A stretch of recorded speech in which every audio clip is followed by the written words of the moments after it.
안녕하세요. 한풀이 영어의 한지한입니다. 일단 이 영상 보시기 전에 한풀이 자료실에 들어가시면 제가 직접 만든 자료 올려놨으니까요. 보고 참고하시면 더 도움이 될 것 같습니다. 지난 시간엔 이제 글자가 단어가 되고 단어가 구와 절이 되고 그게 또 문장이 되고 문장은 단락이 되고 글이 되고 그거를 통해서 의미 전달을 할 수 있다는 그런 내용을 다뤄봤었는데요. 이번 시간엔 이것 중에서 구와 절을 다뤄보는 시간을 가져보도록 할 거예요.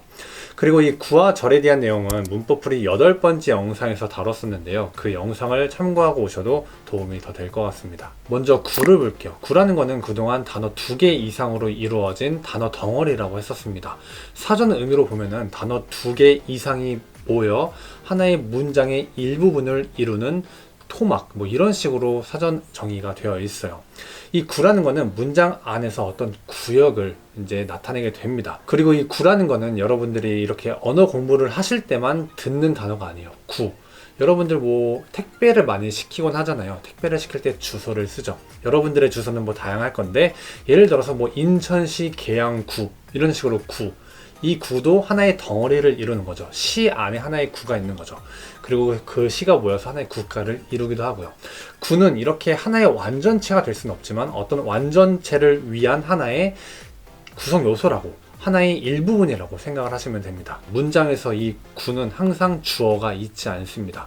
주어가 있다면 문장이 될 가능성이 있기 때문이에요. 하지만 구는 문장이 될 수가 없습니다. 그래서 이 구는 하나의 완전체로 존재할 수 없어서 항상 불완전한 단어 덩어리라고 보시면 돼요. 뭐 예를 들어서 잘생긴 여자가 있고 예쁜 남자가 있다고 해볼게요. 이거를 이제 단어를 만들어 보면은 a pretty boy, a handsome girl 이런 식으로 이제 표현이 됩니다. 관사라는 이것과 이제 pretty, handsome이라는 형용사, 그리고 boy, girl 이라는 이제 명사 단어가 합쳐져 가지고 하나의 의미를 완성하게 되죠.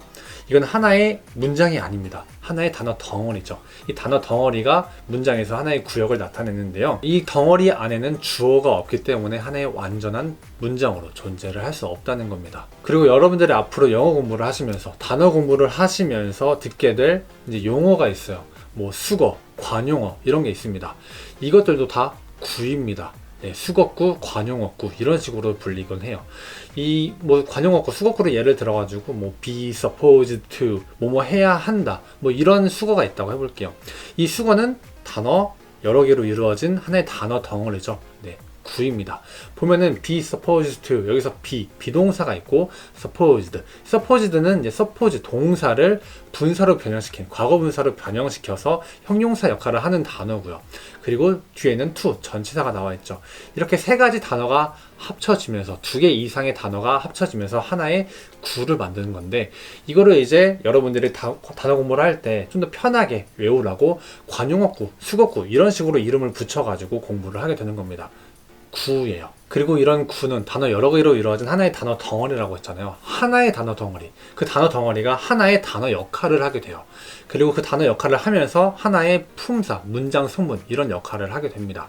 상황에 따라서 명사, 형용사, 부사 뭐 이런 식으로도 쓰일 수 있고 또 문장 성분으로 보면은 이 단어 덩어리가 주어가 될 수도 있고 동사가 될 수도 있고 목적어가 될 수도 있고 보어가 될 수도 있고 네, 그런 식으로 이제 사용이 가능합니다. 하나의 단어로 쓰이는 거니까요. 그래서 명사로 쓰이면 명사구, 형용사로 쓰이면 형용사구, 부사로 쓰이면 부사구 또는 전치사구 이런 식으로도 쓰이고요. 또 문장 성분으로 보면 뭐 주어구, 동사구, 목적어구 뭐 이런 식으로도 네, 이름을 또 붙일 수가 있습니다. 먼저 이 명사구를 볼게요. 먼저 형용사가 앞에 쓰였고 그 뒤에 명사가 쓰였습니다. 하지만 명사로 쓰인 거예요. 형용사는 명사를 꾸며주는, 수식하는 그런 역할을 하죠. 결국에는 뭐뭐한 명사 이런 식으로 최종적으로 명사 역할을 하는 단어 덩어리가 됩니다. 그래서 이거를 명사구라고 부르게 되는 거고요. 형용사구도 보면은 부사가 먼저 쓰이고 형용사가 쓰였지만 부사는 또 형용사를 수식하는, 꾸며주는 그런 역할을 하죠. 그래서 뭐뭐한, 뭐 아주 뭐뭐한 형용사 그리고 꽤 형용사 뭐 이런 식으로 이제 형용사를 꾸며주면서 이 단어 덩어리가 형용사 역할을 하면서 형용사구라고 이렇게 부르게 되는 겁니다. 그리고 부사구를 볼게요. 그런데 이상하게 부사구에는 부사 단어가 없습니다. at least 전치사와 명사로 합쳐진 단어고요. on the other hand, on 전치사와 the other 다른 형용사와 hand 명사가 합쳐진 결국엔 명사 역할을 하는 단어 덩어리가 온 뒤에 나와 있습니다. 이렇게 전치사 플러스 명사를 통해서 이렇게 부사구를 표현하게 돼요. 이 부사구들은 일단 전치사로 시작하니까 전치사구로 불릴 수도 있어요. 문장 안에서 전치사는 있어도 되고 없어도 되는 그런 부가적인 설명을 해주는 존재로 있어도 되고 없어도 돼서 전치사구로 불리기도 하는데요. 그리고 또 문장 성문으로 봤을 때 문장에 있어도 되고 없어도 되니까 문장 안에서 부사 역할을 하게 되죠. 그래서 부사구라고 불리기도 합니다. 그래서 결국 이 구라는 단어 덩어리를 이룰 때 그 안에 어떤 단어들이 있는지도 중요하지만 결국에는 그 단어 덩어리가 문장 안에서 어떤 역할을 하는지가 더 중요한 거예요. 그 역할에 따라서 이름이 붙여지게 됩니다. 그리고 더 나아가서는 뭐 분사구, 투부정사구 뭐 이런 이름들도 있습니다. 일단 분사구라는 거는 나중에 형용사, 분사를 다룰 때 좀 더 자세히 공부할 예정이고요. 이 투부정사라는 거는 그동안 우리는 공부를 하기도 했었죠. 이 투부정사는 명사, 형용사, 부사로 쓰일 수 있는 그런 준동사로 뭐 명사적, 형용사적, 부사적 용법으로 쓰인다 이렇게 공부를 했었습니다. 이제 절을 볼게요. 이 절도 이제 구와 크게 다르지 않습니다. 이 절도 구처럼 단어 2개 이상으로 이루어진 단어 덩어리예요. 그런데 좀 다른 점은 이 단어 2개 이상 할 때 이 단어 2개가 바로 주어와 동사입니다. 주어와 동사를 항상 가지고 있어야 해요. 이 절이라는 거는 이제 하나의 완성된 문장으로서도 존재를 할 수가 있어요. 문장이라는 거는 항상 또 주어와 동사를 포함한다고 했습니다. 그래서 문장의 5가지 형식을 공부할 때 이 5가지 형식에는 모두 주어와 동사가 있죠. 1형식에는 주어와 동사만 있고 2형식에는 이 주어와 동사에 더해서 보어가 있고 3형식에는 목적어가 있고 4형식에는 목적어 2개가 오고 5형식에는 목적어가 보어가 오곤 하죠. 이런 식으로 항상 주어와 동사가 있습니다. 그런데 이렇게 주어와 동사가 있는 상태에서 그것만으로 1형식처럼 문장을 완성할 수가 있다면 완전한 절, 완전한 문장으로 볼 수가 있고요. 2형식에서 보어가 있어야 하는데 주어 동사만 있다. 그럼 완성되지 못했잖아요. 이거를 이제 불완전한 절, 불완전한 문장으로 이렇게 볼 수가 있습니다. 마찬가지로 3, 4, 5형식에서도 목적어나 또 목적어나 목적격 보어가 없으면은 그때도 이제 불완전한 절, 불완전한 문장으로 또 볼 수가 있는 거죠.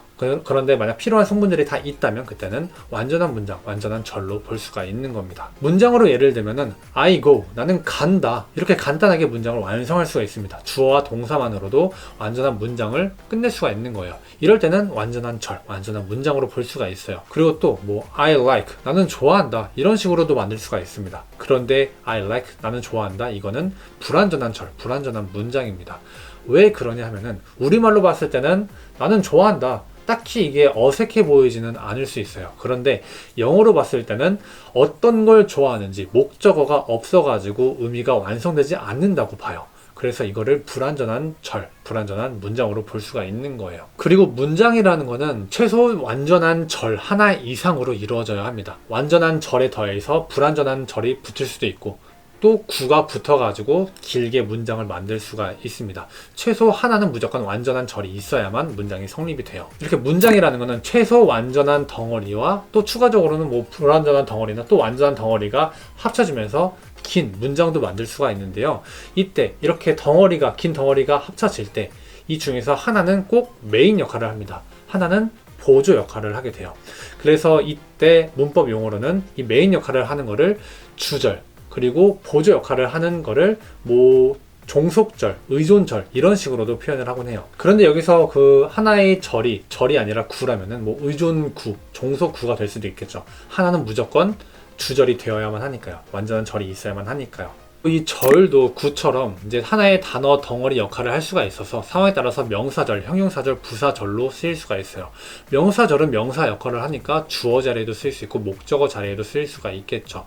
그리고 형용사절은 명사를 수식해주는 그런 역할로 쓰일 수도 있고 보어 자리에도 쓰일 수가 있겠고 또 부사절은 문장의 이제 부가적인 설명을 해줄 때 그럴 때 사용이 될 수도 있겠죠. 뭐 예를 들면은 뭐 이런 식으로 사용이 될 수가 있습니다. 그리고 이렇게 절을 통해서 하나의 완전한 절을 통해서 문장을 완성을 할 수가 있게 되는데요. 이 문장에는 또 다양한 종류가 있습니다. 문장은 항상 대문자로 시작해요. 그리고 항상 구두점으로 끝나는데 구두점에는 종류가 여러 가지가 있습니다. 그냥 온점, 마침표, 점이 있고 또는 물음표도 있고 느낌표도 있죠. 이 구두점에 따라서 이제 뭔가 느낌표, 강조하는 문장이 될 수도 있고 뭐 감탄하는 문장이 될 수도 있고 명령하는 문장도 될 수가 있고 또 물음표를 찍으면서 물어보는 문장이 될 수도 있고 권유하는 그런 문장이 될 수도 있겠죠. 이런 식으로 다양하게 구두점을 통해서 문장의 변화를 통해서 다양한 문장을 만들 수가 있는데요. 다음 시간에는 문장의 종류에는 무엇이 있는지 간단히 보도록 해볼게요. 이번 시간은 여기까지고요. 그러면 다음 시간에 봬요.